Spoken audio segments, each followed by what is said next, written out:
The content on this channel is for informational and educational purposes only. Please contact your financial advisor for any financial questions you may have concerning your investments. Looking for the tools that'll help you build your generational wealth? Make sure you stop by www.ujamanetwork.com. There you're going to find the list of Black-owned banks and credit unions, as well as all the centralized and decentralized exchanges, hardware and software wallets that we use here, right on the page for your generational wealth needs. That's www.ujamanetwork.com. In yet another executive order put out by this administration, a strategic Bitcoin reserve has been established.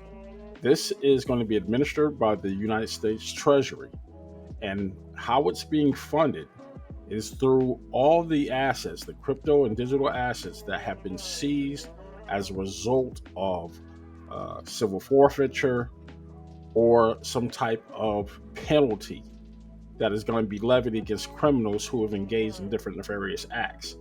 But how do you gain your share if you are the victim of one of these scams? Let's talk about it right here, right now on the Ujamaa Network. The question always remains, what happens to all that Bitcoin asset once it is stolen? And how do you track it? Because initially, Bitcoin was thought to be something that can secure you anonymously while transactions were being made. And here lies some of the problem with returning these assets, these digital assets, to their rightful owner. In cases like what happens with some of the scammers like a Bitcoin Rodney or the big boys like SBF, um, when those assets or these companies have been found in doing something wrong, and in many cases, how they gain their wealth is not through actual scamming people out of their Bitcoin, it's what they did afterwards.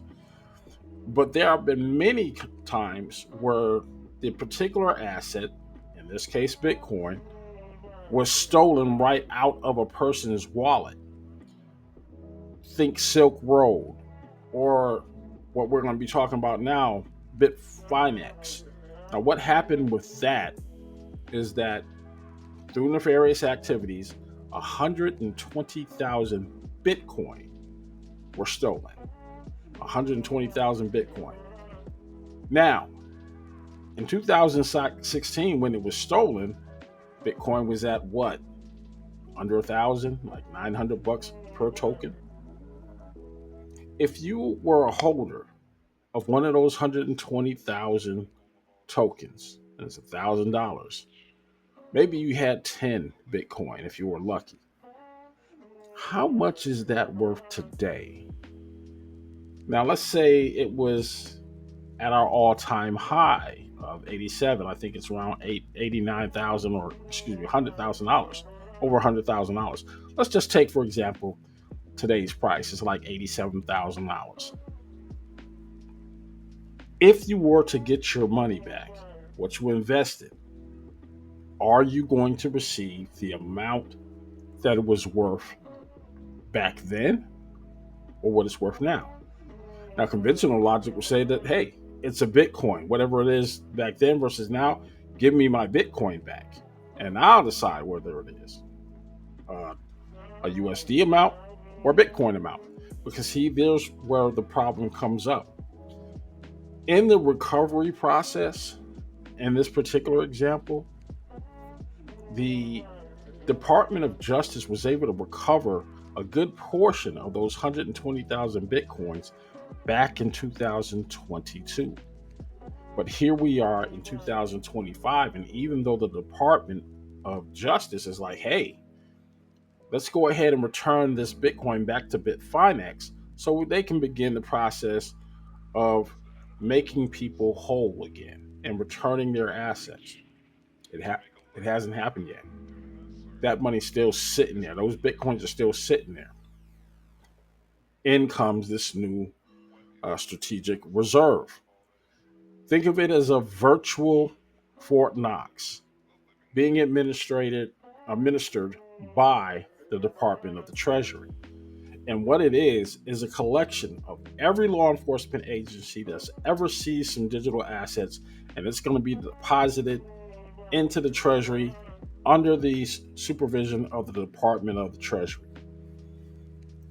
Do you think you're getting your money back?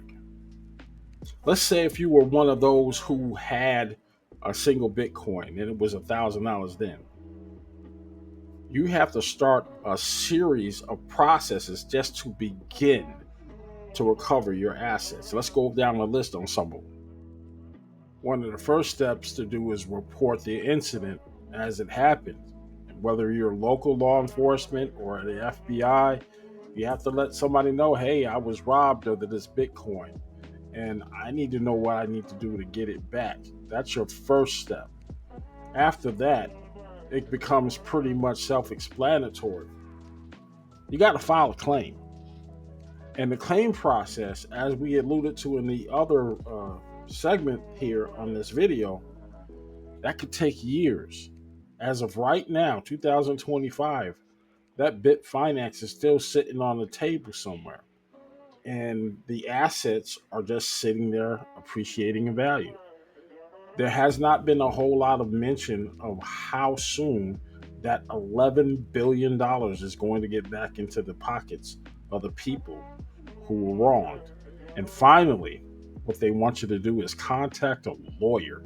Now, if you're one of those individuals who had about $600 worth of Bitcoin at that time, or $900 when the 2016 hack happened, would it be worth it to you to spend the amount of money it will take to possibly get your coins back at some point in time in the future? And keep in mind, lawyers are not free and they're not doing this pro bono.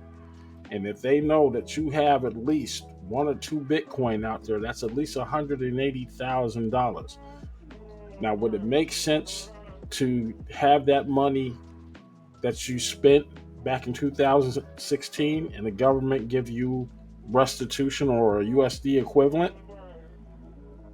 I don't. Hey, it's a question you're going to have to ask, because really, it doesn't say anywhere in this executive order whether or not you're going to be compensated fully for your investment. They recovered it at 2016. Yeah, the Bitcoin is still there, but do you get the value you paid for it, or do you get those realized gains? That's a question that this executive order doesn't really dive into. We're just going to have to wait and see.